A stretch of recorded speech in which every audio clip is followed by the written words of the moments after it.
Hello, my name is Mr. Jack Falafel and I love to make custom clothes. However, my quality sucks, but that's all part of my learning journey or the learning curve or whatever you want to call it. And today I'm going to try and do something about it.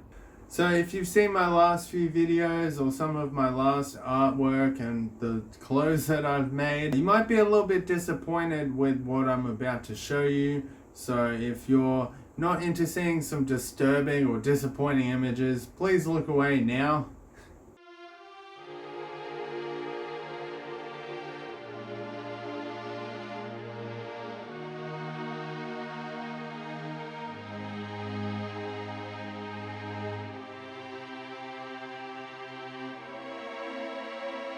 I know it's sad and it's terrible, but there's not too much I can do to fix that. It's already damaged, and I just have to keep moving forward, keep my eyes on the prize, and work towards getting better so that stuff doesn't keep happening.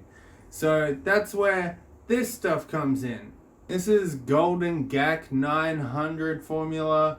Basically, this gets mixed with my acrylic paint to turn it into fabric paint. It is a fabric painting medium. Basically, once it's mixed with the paint, it will become softer and more flexible with the clothes once it's been heat set at the end. So hopefully this makes the paint more flexible and less likely to flake off and damage my already questionable artwork. So today I'm going to be testing this Golden Gac 900, and I'm going to be doing it carefully because it does say that it includes formaldehyde, which is a chemical known to the state of California to cause cancer. Good thing I'm not in California. Anyway, to get started, I picked up a grey shirt this time from Kmart. I gave it a quick wash and prepped it for painting. Normally I would sketch out my idea first and show you that part of the process as well. However, I decided to jump head first into this painting and just start painting straight on the shirt because sometimes I like to take risks. I mixed up a few colors with the Golden Gac. It does recommend on the bottle to use a ratio of 1:1. I didn't quite get that ratio, mostly because I was trying to be a little bit stingy with it. Because with shipping and everything, it's almost $30 for this little bottle. I want to make it last, you know? I did find that it mixed really well with all of the paints, and it did make it more of a watery consistency.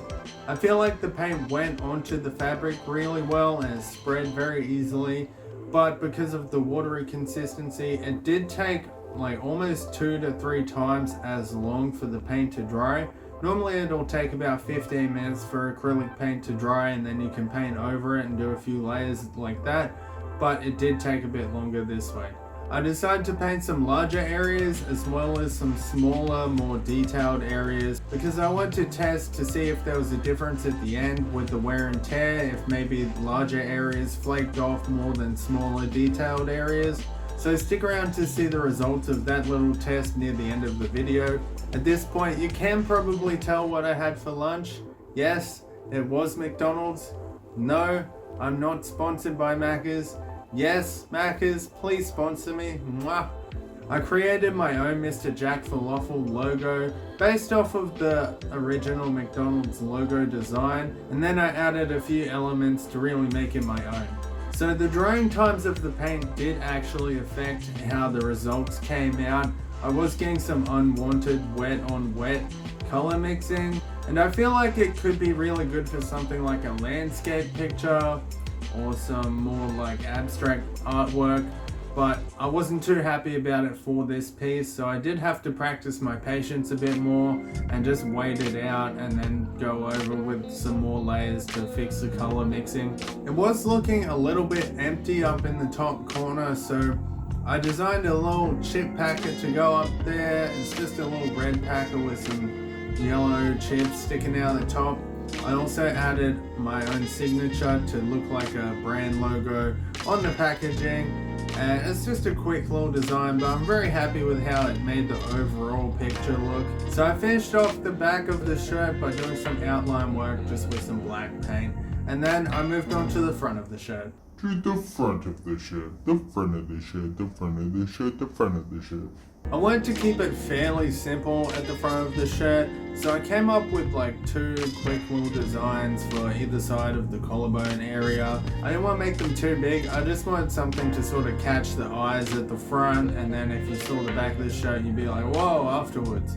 So yeah, it's just something to draw people in, really. I started with a soft drink cup on one side, and then I did 3 wavy yellow lines on the other side. I actually really like how the yellow and the grey look together. Like I just really like that combination of colors, it makes me happy. Anyway, I finished off the drink cup by adding my logo and a stripy straw. Just a few little stripy details on it just to make it pop out a bit more. And at this point I was finished painting. So the Gac bottle recommends a few different ways to heat set this paint. I just picked the easiest one, which is to chuck it in the dryer on high for 30 to 40 minutes. Before I show you guys the finished product, I would like you guys to leave me a comment down below and let me know what you think of this shirt. Also give this video a thumbs up if you enjoyed it, and also subscribe down below if you want to see more content like this. Please stick around for a wear and tear update, but first, it's time for a fashion show.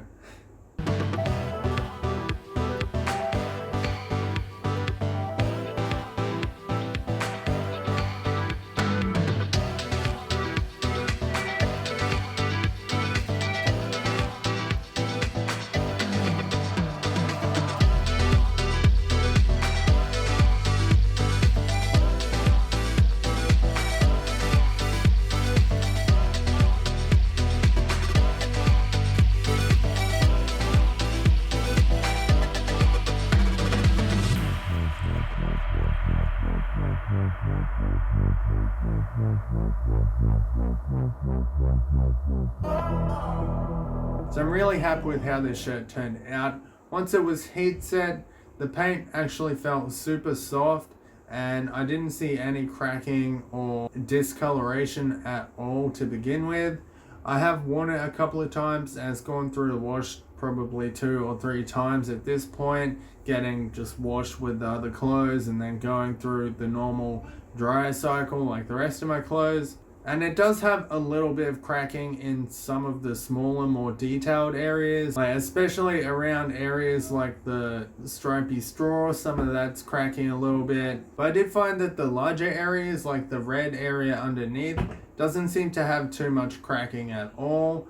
I'm very much happy with how it's holding up so far. I do think I need to be careful. I probably won't wear it all of the time just so it doesn't get too much wear and tear, because I do feel like it will break down eventually. Anyway, that's pretty much it for this video. So please let me know what you think in the comments down below. If you want to see me paint anything else or anything like that, please let me know. I appreciate all your comments, and you can also check me out on Twitter. I'm on there like every day. Please follow my other social medias. I'll be back with another video very soon. Bye.